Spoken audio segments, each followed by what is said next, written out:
Everyone, स्वागत है आप सभी का आज के हमारे सेशन में।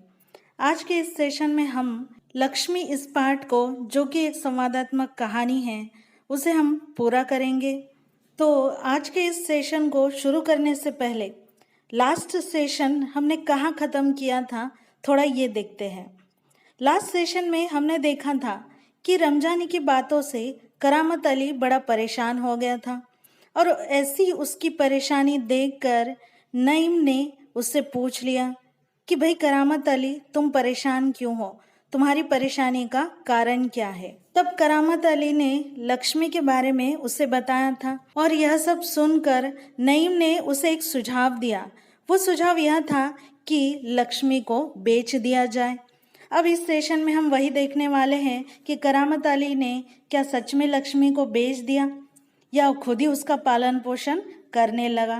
तो चलिए आज के इस सेशन की शुरुआत करते हैं। नईम का सुझाव सुनते ही करामत अली ने बड़ी ही गहरी सांस लेते हुए कहा कि हाँ, परेशानी से छुटकारा पाया जा सकता है। बड़ा ही आसान तरीका है, लक्ष्मी को बेच दिया जाए। और यह सोचकर वह नईम के पास से हट गया और अपने काम में व्यस्त हो गया। करामत अली रात को गया हुआ सवेरे ही कारखाने से घर लौटा। अब उसकी ड्यूटी रात की थी। जैसे ही वह ड्यूटी से घर लौटता तभी वह लक्ष्मी को दूहता था, यानी दूध निकालता था।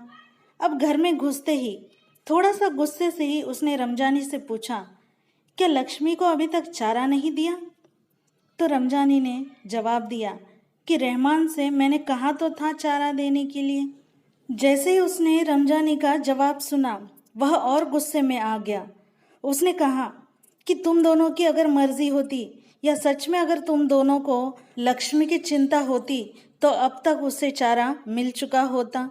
अगर वह दूध नहीं दे रही है तो क्या उसे भूखा रखोगे, इस तरह से सजा दोगे? करामत अली जानता था कि उसके अलावा इस घर में लक्ष्मी की चिंता करने वाला और कोई नहीं है। और यह कहते हुए करामत अली कटा हुआ पुआल, खली और दर्रा, जो कि गाय को खिलाने की चीज़ें होती है, उसे ले जाकर लक्ष्मी के लिए सानी तैयार करने लगा। अब यहाँ पर सानी यानी पुआल, खली और दर्रा, इन्हीं तीन चीज़ों को पानी में मिलाकर गाय को खाने के लिए दिया जाता है। तैयार हो रही सानी को देखकर लक्ष्मी से रहा नहीं गया। उतावली सी होकर वह सानी को खाने लगी। अब गाय को सानी देकर करामत अली उसकी पीठ देखने लगा। अब जो रोगन करामत अली ने उसकी पीठ पर लगाया था उसने अच्छा खासा काम किया था। दाग कुछ अब हल्के पड़ गए थे, यानी उसका जख्म अब थोड़ा कम हो गया था। अब 15 दिन तो इसी तरह चलता रहा।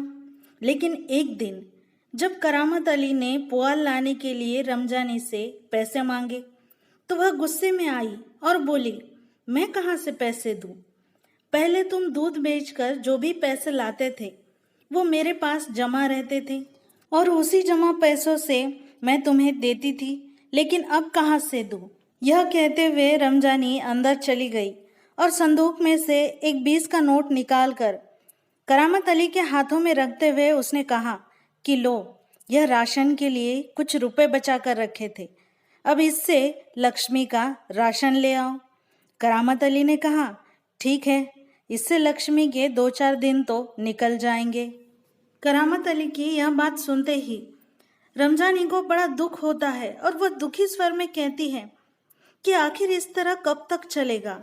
वह जान चुकी थी कि लक्ष्मी को अब घर में खूंटे से बांधकर उसे खिलाना, उसे पालना अब दिन ब दिन उनके लिए मुश्किल होता जाएगा।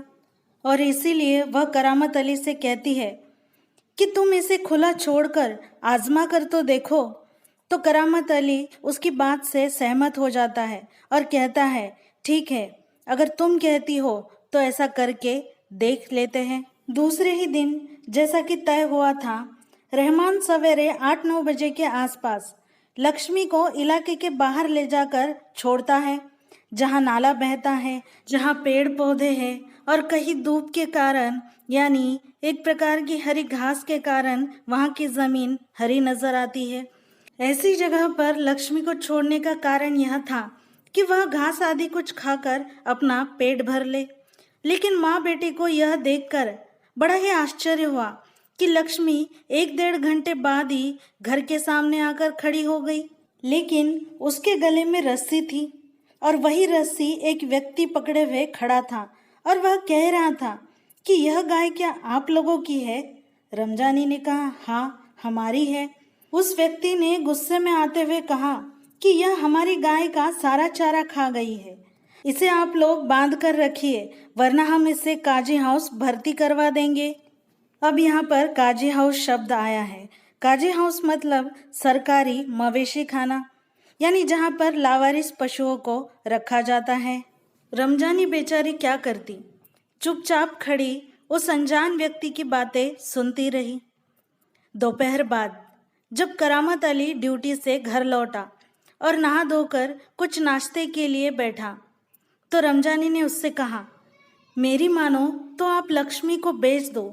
करामत अली कहता है, फिर बेचने की बात करती हो, कौन खरीदेगा इस बुढ़िया को? उसकी यह बात सुनते ही रमजानी कहती है कि रहमान कुछ कह रहा था, उसने किसी से बात की है, उसे कुछ लोग खरीद लेंगे और वह लोग तुमसे शाम को मिलने भी आएंगे।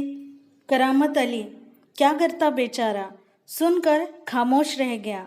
ज्ञान सिंह को दिया हुआ वादा वह तोड़ना भी नहीं चाहता था, लेकिन अब उसे लग रहा था कि सब कुछ उसकी इच्छा के विरुद्ध हो रहा है, शायद जिस पर अब उसका कोई वश नहीं है। उस वक्त करामत अली को एहसास हो चुका था कि लक्ष्मी की चिंता अब उसके अलावा इस घर में किसी को नहीं है। वह खामोश रहा, उठा और घर में जो भी सूखा चारा पड़ा था वह लक्ष्मी के सामने डाल दिया। लक्ष्मी ने चारे को सूंघा और फिर करामत अली की तरफ निराशा भरी आंखों से देखने लगी, जैसे कहना चाहती थी कि मालिक यह क्या, आज क्या मेरे खाने को बस यह सूखा चारा ही है, दर्रा खल्ली कुछ भी नहीं। लक्ष्मी को चारा डालकर करामत अली उसके पास से उठकर मुंह हाथ धोने के लिए गली के नुक्कड़ यानी गली के कोने पर नल की ओर चला गया। 7-8 बजे के करीब रहमान एक व्यक्ति को अपने साथ लेकर आया। करामत अली उसे जानता था, पहचानता था। उसे देखते ही करामत अली ने न हालचाल पूछा न कुछ, सीधा उससे पूछ लिया, क्या तुम गाय खरीदने आए हो? उस व्यक्ति ने जवाब दिया, हाँ। करामत अली कहता है, बूढ़ी गाय है, दूध वूध नहीं देती। तो उस व्यक्ति ने कहा, तो क्या हुआ? करामत अली फिर से कहता है, तुम इसे लेकर क्या करोगे? तो उस व्यक्ति ने जवाब दिया, मैं कहीं और बेच दूंगा। उस व्यक्ति का यह जवाब सुनते ही करामत अली ने कहा कि मैं अच्छे से जानता हूँ, यह तुम्हारा पुराना धंधा है। करामत अली ने उसे सीधे सीधे जवाब दे दिया कि मुझे तुम्हें अपनी गाय नहीं बेचनी है। करामत अली को उस व्यक्ति से इस तरह बात करते देख रमजानी बोली कि यह कौन सा तरीका है कि घर आए मेहमान को खड़े खड़े ही उसका अपमान करके, उसको अपमानित करके तुम घर से भगा दो। रमजानी की यह बात सुनते ही करामत अली ने बड़े ही कटु स्वर में कहा कि अरे तुम जानती भी हो वह कौन है? वह लक्ष्मी को ले जाकर ऐसी जगह बेच आएगा जहां वह टुकड़े टुकड़े होकर बिक जाएगी। मेरे दोस्त ज्ञान सिंह को इसका पता चला तो वह मेरे बारे में क्या सोचेगा। उस दिन करामत अली बिना कुछ खाए पिए रात को बिना बिस्तर वाली चारपाई पर ही पड़ा रहा। नींद उसकी आंखों से कोसों दूर थी। चाहते हुए भी वह लक्ष्मी के लिए कुछ नहीं कर पा रहा था। सोचते सोचते ही रात काफ़ी निकल चुकी थी। सवेरे भी देर तक वह लेटा रहा। कुछ देर बाद करामत अली चारपाई से उठा, मुंह हाथ धोए और घर से बाहर निकल पड़ा। घर से बाहर निकलते ही लक्ष्मी के पास गया। लक्ष्मी के गले में जो बंधी हुई रस्सी थी वह खूंटे से खोली और उसे गली से बाहर ले जाने लगा। रमजानी जो चुपचाप दरवाजे पर खड़ी यह सब देख रही थी, उसने कहा, इसे कहाँ ले चले? करामत अली ने बड़े मायूसी भरे शब्दों में कहा कि जहाँ इसकी किस्मत में लिखा है। वह लक्ष्मी को सड़क पर ले आया। लक्ष्मी भी बिना किसी रुकावट के और बिना किसी विरोध के अपने मालिक के पीछे पीछे चली जा रही थी। वह उसकी रस्सी पकड़े सड़क पर आगे की ओर बस चलता जा रहा था, चलता जा रहा था। चलते चलते वह कुछ क्षण रुककर लक्ष्मी से बोला, लक्ष्मी चल, अरे गौशाला यहाँ से 2 किलोमीटर दूर है, तुझे गौशाला में भर्ती करा दूंगा, वहाँ बड़े इत्मीनान से रहना।